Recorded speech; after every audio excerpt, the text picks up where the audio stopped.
ಬಿಡಿ ಜೆಡಿಎಸ್ ಅದೊಂಥರ ಕಾಂಗ್ರೆಸ್ ಮತ್ತೆ ಬಿಜೆಪಿ ನಡುವಿನ ಒಂದು ಮಗು ಅದು. ಯಾರು ಮಿಠಾಯಿ ತೋರಿಸ್ತಾರೆ ಅಲ್ಲಿ ಹೋಯ್ತಾ ಇರ್ತೀನಿ. ಇತ್ತೀಚೆಗೆ ಬಿಜೆಪಿ ಬಗ್ಗೆ ಮೃದು ಧೋರಣೆ ಪ್ರದರ್ಶಿಸುತ್ತಾ ಇರುವ ಜೆಡಿಎಸ್ ನಡೆಗೆ ಹಳ್ಳಿಹಕ್ಕಿ ವಿಶ್ವನಾಥ್ ತಮ್ಮದೇ ಶೈಲಿಯಲ್ಲಿ ಕುಟುಕಿದ್ದಾರೆ. ಜೆಡಿಎಸ್ ಪಕ್ಷವೆಂಬುದು ಕಾಂಗ್ರೆಸ್ ಬಿಜೆಪಿ ನಡುವಿನ ಒಂದು ಮಗುವಿದ್ದಂತೆ. ಯಾರು ಮಿಠಾಯಿ ತೋರಿಸ್ತಾರೋ ಅವರ ಕಡೆಗೆ ಮಗು ಹೋಗುತ್ತದೆಯೋ ಹಾಗೆ ಜೆಡಿಎಸ್ ಕೂಡ ಹೋಗುತ್ತೆ ಅಂತ ವ್ಯಂಗ್ಯವಾಡಿದ್ದಾರೆ. ಸುದ್ದಿಗಾರರೊಂದಿಗೆ ಮಾತನಾಡಿದ ಅವರು, ಜೆಡಿಎಸ್ ಪಕ್ಷ ಮಕ್ಕಳಿಗೆ ಮಿಠಾಯಿ ಕೊಟ್ಟ ಹಾಗೆ ನಾನು ಅವರ ಬಗ್ಗೆ ಹೆಚ್ಚು ಮಾತನಾಡೋದಿಲ್ಲ. ಅಧಿಕಾರ ಯಾರಲ್ಲಿರುತ್ತೋ ಜೆಡಿಎಸ್ ಅವರನ್ನ ಬೆಂಬಲಿಸುತ್ತೆ ಅಷ್ಟೇ ಅಂತ ಹೇಳಿದ್ರು.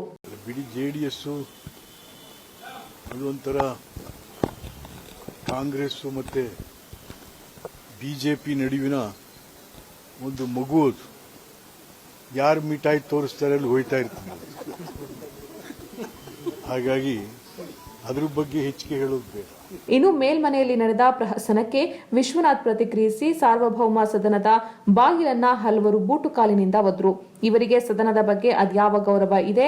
ಇನ್ನು ನಿನ್ನೆ ಇಡೀ ಸದನದ ಗದ್ದಲವನ್ನ ವೇದನೆಯಿಂದನೇ ನೋಡಿದ್ದೇನೆ. ಭಾರತದ ಎಲ್ಲಾ ಸದನಗಳನ್ನ ನಮ್ಮ ವಿಧಾನ ಪರಿಷತ್ ಮೀರಿ ನಿಂತಿದೆ. ತನ್ನದೇ ಸಂಸ್ಕೃತಿಯನ್ನ ಇಡೀ ದೇಶದಲ್ಲಿ ಬಿಂಬಿಸಿದೆ. ಅಂತಹ ವಿಧಾನ ಪರಿಷತ್ನ ವಿಶಿಷ್ಟ ಸ್ಥಾನವನ್ನ ನಾವೆಲ್ಲ ಸೇರಿ ಗೌರವ ಕಳೆದಿದ್ದೇವೆ ಅಂತ ಬೇಸರವನ್ನ ವ್ಯಕ್ತಪಡಿಸಿದ್ರು. ಕರ್ನಾಟಕ ರಾಜ್ಯ ವಿಧಾನ ಪರಿಷತ್ತಿನಲ್ಲಿ ನಡೆದಂಥ ಘಟನೆ ಖಂಡನೀಯವಾದದ್ದು. ಭಾರತದ ಯಾವುದೇ ವಿಧಾನ ಪರಿಷತ್ತಿಗೆ ಮೀರಿ ನಿಂತಂತಹದ್ದು ಕರ್ನಾಟಕ ವಿಧಾನ ಪರಿಷತ್.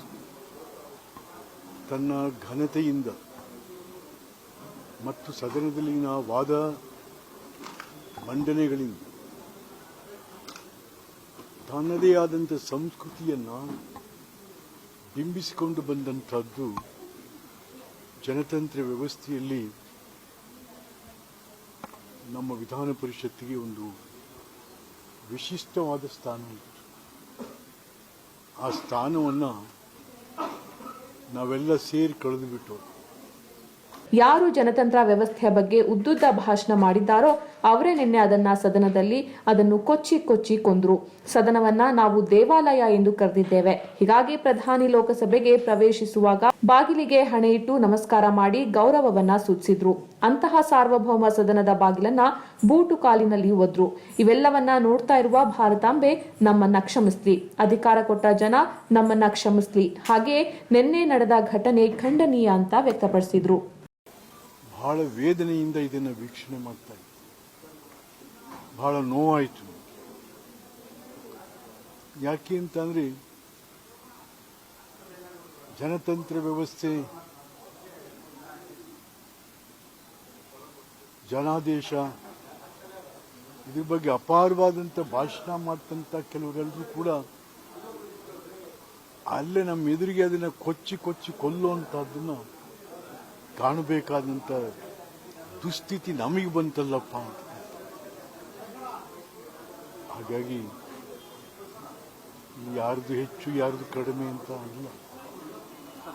ಆದರೆ ಒಂದನ್ನು ನಾನು ಅಲ್ಲಿ ಬಹಳ ನೋವಿನಿಂದ ನೋಡಿದ್ದಂಥದ್ದು ಅಂದರೆ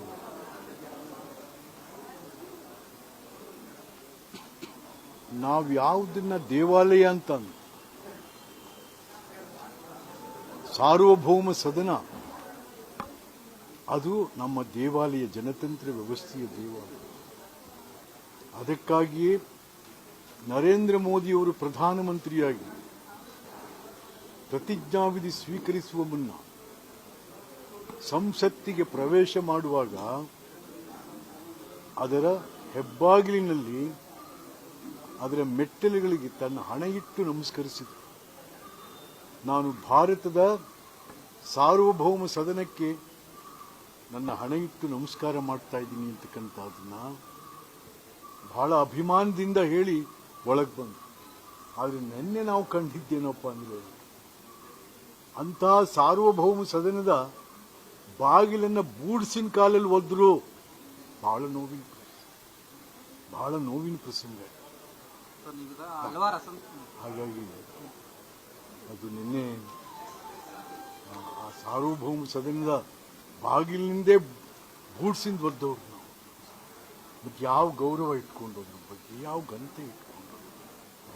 ಹಾಗಾಗಿ ಇದನ್ನ ಜನತಾಂತ್ರಿಕ ವ್ಯವಸ್ಥೆ ನಮಗೆ ಕೊಟ್ಟಿರ್ತಕ್ಕಂಥ ಭಾರತಾಂಬೆ ನಮ್ಮನ್ನು ಕ್ಷಮಿಸಲಿ. ಅಧಿಕಾರ ಕೊಟ್ಟಂತ ಜನರು ನಮ್ಮನ್ನು ಕ್ಷಮಿಸಬೇಕು ಅಂತಂತೇಳಿ ನಿಮ್ಮ ಮೂಲಕ ನಾಡಿನ ಜನರನ್ನ, ಅಧಿಕಾರ ಕೊಟ್ಟಂತ ಜನರನ್ನ ಕ್ಷಮೆ ಕೇಳ್ತಾ ಇದ್ದೀವಿ.